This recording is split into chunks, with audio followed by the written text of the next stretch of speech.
A solo días de la segunda vuelta electoral en Ecuador, Luisa y Noboa polarizan el país. La situación está muy estrecha y ambos candidatos buscan obtener los votantes a su favor.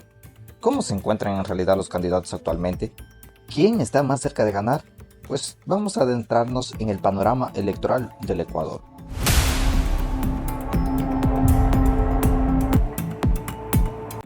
Tras la primera vuelta, Ecuador tuvo una de las elecciones más polarizadas en tiempos, y esto se observa en cómo los ecuatorianos han sufragado.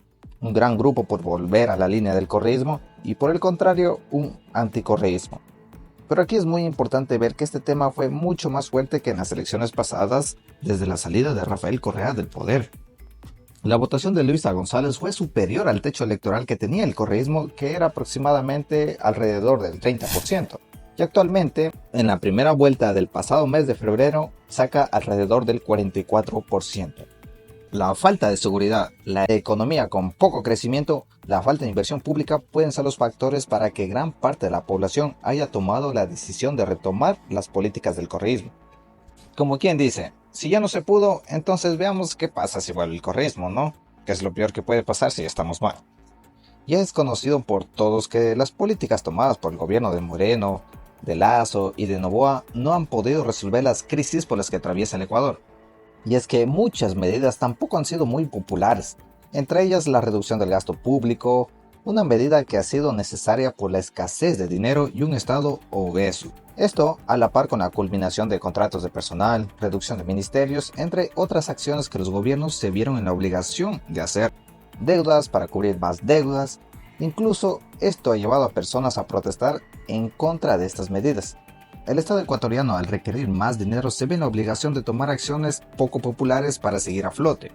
Una de esas medidas, recordemos que fue en el año 2019, cuando el entonces expresidente Lenín Moreno quitó el subsidio a los combustibles.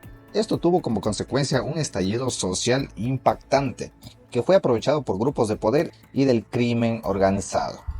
Actualmente, el combustible ya ha subido de precio por la eliminación del subsidio de manera paulatina que se ha producido desde el mismo gobierno de Lenín Moreno hasta la actualidad. Además, con la escala de violencia, de bandas que no dan tregua, una sociedad corrompida con las bandas, han puesto al gobierno en una situación crítica. Noboa ha respondido con un conflicto armado interno y aprovechando este tema de seguridad ha subido el IVA del 12 al 15%, con la finalidad de obtener más recursos económicos y cumplir además con los requisitos que el FMI para desembolsar crédito a Ecuador. Sin embargo, el plan Fénix que anunciaba Noboa desde el comienzo de su gobierno para combatir la criminalidad ha sido muy cuestionable. Esto tras no ver cambios positivos, y es que enero empezó muy fuerte este año con alrededor de 780 muertes registradas. El tema de seguridad es muy complejo, un negocio no puede mantenerse si solo pasa siendo extorsionado.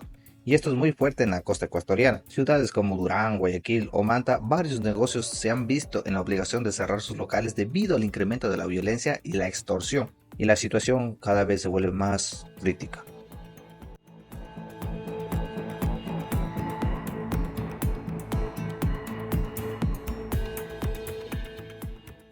Esto le aumenta más rayas a la crisis económica. La corrupción es otro factor que desde mi punto de vista todos los gobiernos han tenido.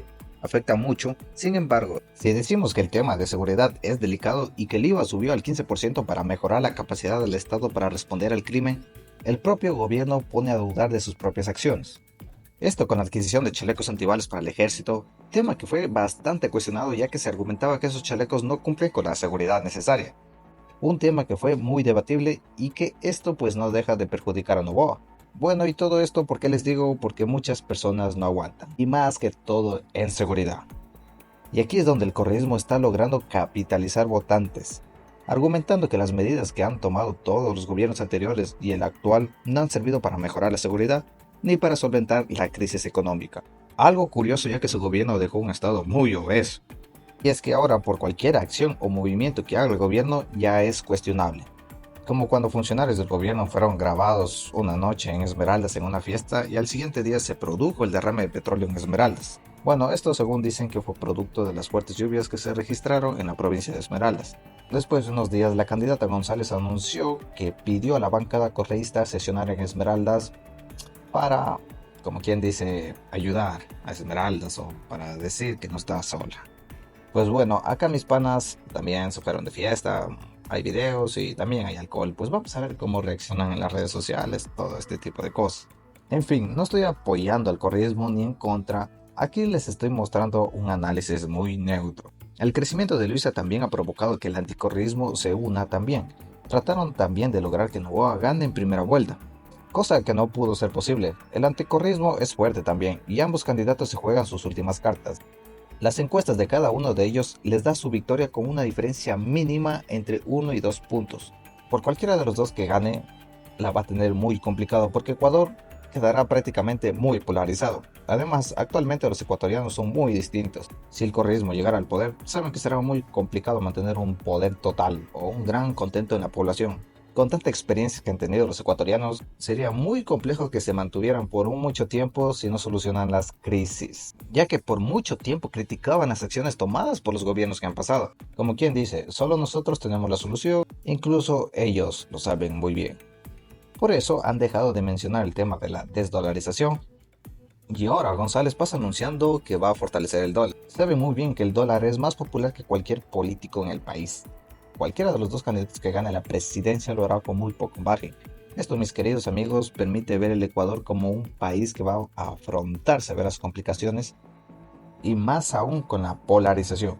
Ya ha pasado en Brasil cuando Lula da Silva le gana a Jair Bolsonaro por un margen muy estrecho de votación.